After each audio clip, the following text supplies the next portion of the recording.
ఎన్నికల్లో 39 సీట్లతో గౌరవప్రదమైన స్థానాలను దక్కించుకుంది బీఆర్ఎస్ పార్టీ. ప్రతిపక్ష హోదాను కూడా దక్కించుకుంది. తెలంగాణను 9 ఏళ్లు పాలించిన పార్టీ అన్న విషయాన్ని కూడా మర్చిపోయింది. తెలంగాణ సాధించి తొలి ముఖ్యమంత్రిగా పదవి బాధ్యతలు చేపట్టారు కేసీఆర్. రెండోసారి సీఎం అయ్యారు. ముచ్చటగా హ్యాట్రిక్ కొడతారని భావించారు. కానీ ప్రజలు అలా భావించలేదు. అనూహ్యంగా తెలంగాణ ఇచ్చిన కాంగ్రెస్ పార్టీకి ఒక ఛాన్స్ ఇచ్చారు.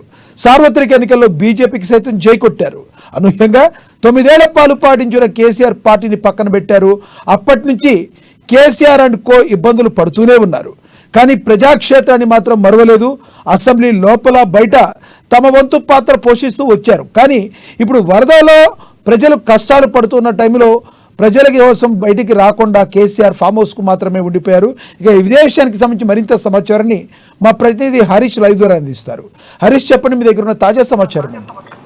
Right, thank you Lakshminarayana. ఏదైతే 9 ఏళ్లు పాలించిన బీఆర్ఎస్ పార్టీకి సంబంధించి ఇప్పుడు 9 ఏళ్లుగా ఏదైతే రాష్ట్రాన్ని సాధించిన పార్టీ బీఆర్ఎస్ పార్టీకి సంబంధించిన అధ్యక్షుడు కనబడటలేదని కూడా ఇప్పుడు ఆ వార్తల్లో చర్చనీయాంశంగా మారుతున్న నేపథ్యం కనిపిస్తుంది. ఎందుకంటే అసెంబ్లీ ఎన్నికల తర్వాత కూడా పార్టీకి సంబంధించి కూడా పూర్తిగా ఇమేజ్ అంతా కూడా డ్యామేజ్ అవుతున్న నేపథ్యం ఉన్నది. ఇప్పుడు ఏదైతే వరదలకు సంబంధించి కూడా రాష్ట్రంలో వరదలు వచ్చి కూడా అంతా నిరాశ్రయిస్తున్నారు. దానికి ఏదైతే ముప్పు ప్రాంతాలకు సంబంధించి కూడా అక్కడ చర్యలకు సంబంధించి కూడా ప్రభుత్వం అనేక విధాలుగా కూడా వాళ్ళకి సంబంధించి కూడా నష్టపరిహారాన్ని చేకూరుస్తున్న తరుణం కనిపిస్తుంది. దానికి మిగతా పార్టీలకు సంబంధించి కూడా వాళ్ళకు చేదోడుగా నిలుస్తున్న నేపథ్యం అయితే ఉంది.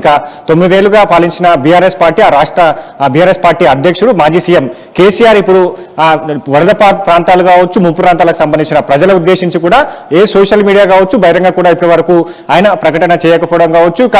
అదే వర్కింగ్ ప్రెసిడెంట్ కేటీఆర్ కి సంబంధించి కూడా ఆయన తెలంగాణలో లేని నేపథ్యం కావచ్చు. అంటే మొత్తంగా ఇప్పుడు పార్టీకి సంబంధించి 9 ఏళ్లుగా అధికారంలో ఉన్నారు. ప్రజలను ఇచ్చిన హామీలను కూడా గతంలో మరిచారు. ఇప్పుడు ప్రతిపక్ష నేతగా ఉన్నారు. ప్రతిపక్ష సంబంధించిన హోదాలో ఉండి కనీసం ప్రజలకు సంబంధించి కూడా ఏదైతే వరద ప్రాంతాలకు సంబంధించిన ముంపు ప్రాంతాలకు సంబంధించి ప్రజలకు చేదోడుగా నిలవాల్సిన ప్రతిపక్ష నేత ఇప్పుడు కనబడట లేదని కూడా పోస్టర్లు దర్శనమిస్తున్నాయి. మెట్రో స్టేషన్లు కావచ్చు, వివిధ బస్టాండ్లకు సంబంధించి కూడా ఇవే పోస్టర్లు కలకరం రేపుతున్న నేపథ్యం కనిపిస్తుంది. గతంలో కూడా ఇదే పోస్టర్లకు సంబంధించి కూడా మాజీ సీఎం కేసీఆర్ కి సంబంధించి 24 గంటల విద్యుత్కు సంబంధించి కూడా పోస్టర్లు వెలిసాయి.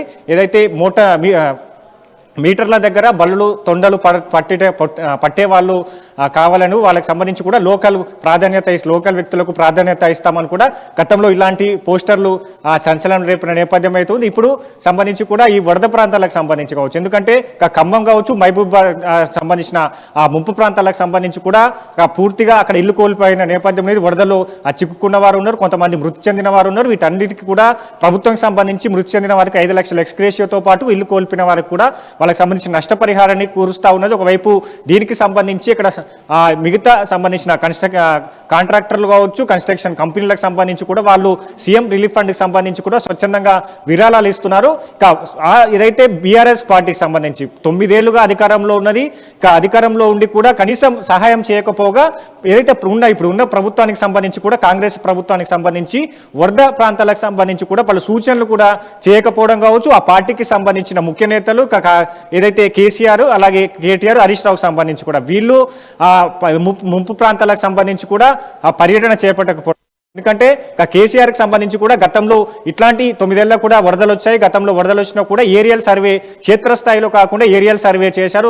ఒకరోజు ఏరియల్ సర్వే చేసి మిగతా వదిలేశారని కూడా ఇప్పుడు అక్కడ ప్రజలకు సంబంధించి కూడా ఇప్పుడు విమర్శించుకున్న నేపథ్యం అయితే కనిపిస్తుంది. ఇక మొత్తంగా ఎందుకంటే బీఆర్ఎస్ పార్టీ సంబంధించి కూడా ఏదైతే అసెంబ్లీ ఎన్నికలు తర్వాత పార్లమెంట్ ఎన్నికల్లో 0 రావడం, ఇప్పుడు పార్టీకి సంబంధించి కూడా ఇట్లాంటి సిచ్యువేషన్స్ లో కూడా ప్రజలకు తోడుగా లేకపోవడం అన్నిటి కూడా ఒక ప్రతిపక్ష హోదా కల్పించిన కేసీఆర్కి సంబంధించి అసెంబ్లీ సమావేశాల్లో కూడా పాల్గొనకపోవడం కావచ్చు, ప్రభుత్వానికి సంబంధించిన సూచనలు చేయకపోవడం, ఇట్లాంటి సమయాల్లో కూడా ప్రజలకు అండగా నిలబడకపోవడం పట్ల కూడా ఇప్పుడు ప్రజల్లో వ్యతిరేకత వస్తుంది.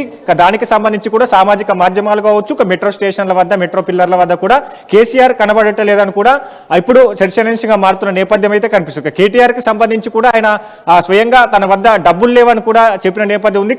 ఏదైతే తన సోషల్ మీడియా ట్విట్టర్ ద్వారా కూడా వెల్లడించారో తన దగ్గర ఏదైతే వరద సహాయ ముంపు ప్రాంతాలకు సంబంధించి కూడా వాళ్ళకు చేదోడుగా నిలిచేందుకు తన వద్ద డబ్బు లేదని ఆయన స్వయంగా చెప్పారు. మరోవైపు కేసీఆర్కి సంబంధించి కూడా ఆయన అసెంబ్లీ ఎన్నికల తర్వాత చివరిసారిగా అసెంబ్లీ సమావేశాలకు సంబంధించి అసెంబ్లీ సమావేశాల్లో పాల్గొంటప్పుడు చివరిసారిగా మీడియా ముందుకు వచ్చారు. తర్వాత కనుమరుగైన నేపథ్యం ఉన్నది. ఇప్పుడు ఆయన ఫామ్ హౌస్ లో ఉన్నారా లేదా ఇతర సంబంధించిన ప్రదేశాల్లో ఉన్నారా, ఇక భవిష్యత్ కార్యాచరణ సంబంధించి దీనిపైన 2 అంశాల మీద కూడా తెర మీదకి వస్తున్న నేపథ్యం ఉంది. ఎందుకంటే వచ్చే ఎన్నికలకు సంబంధించి ఎలా అధికారంలోకి రావాలని ఒక ప్రణాళిక రచిస్తున్నారా, లేదంటే మిగతా పార్టీకి సంబంధించి కూడా ఫుల్ గా డ్యామేజ్ అవుతున్న నేపథ్యం ఉంది. పార్టీకి సంబంధించి ఇప్పుడు ఆ పార్టీని అంతా కూడా ఎమ్మెల్యేలు 38 మంది ఎమ్మెల్యేలు గెలిచారు. దాంట్లో ఇప్పటికే దాదాపుగా 10 మంది ఎమ్మెల్యేలు కాంగ్రెస్ పార్టీలో చేరిన నేపథ్యం, మరికొంతమంది కూడా కాంగ్రెస్ పార్టీలో చేరేందుకు సిద్ధమవుతున్నారు. కాబట్టి ఇప్పుడు పార్టీని ఫుల్ డ్యామేజ్ అయిపోయిన నేపథ్యం ఉంది. కాబట్టి పార్టీని ఏ విధంగా నడపాలని కూడా ఇప్పటికే ఆయనకు ఒక ప్రణాళిక రచిస్తున్నట్టుగా కూడా కొన్ని వార్తల్లో చక్కర్లు కొడుతున్న నేపథ్యం అయితే కనిపిస్తుంది. ఓవరాల్ గా చూస్తే అయితే మొత్తంగా అంటే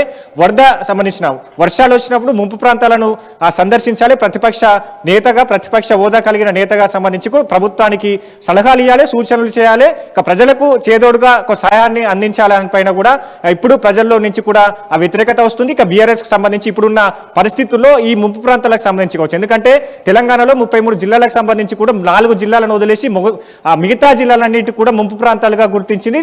ఆ జిల్లా ప్రాంతాలకు సంబంధించిన ప్రజలంతా కూడా ఇప్పుడు బీఆర్ఎస్ పార్టీ కూడా వ్యతిరేకత వస్తున్న నేపథ్యం, ఆ పార్టీ అధినేత కేసీఆర్ ని వ్యతిరేకిస్తున్నారు. ఆ పార్టీకి సంబంధించి గతంలో ఇట్లాంటి చర్యలు తీసుకోకపోవడం వల్లనే ఇప్పుడు ముంపు ప్రాంతాలు ఏర్పడ్డాయి. దానికి సంబంధించి కూడా గతంలో ఇచ్చిన హామీలు అమలు చేయలేదు. గతంలో సంబంధించిన వరద ప్రాంతాలకు సంబంధించి కూడా తక్షణ సాయం చేస్తామని కూడా చెప్పింది.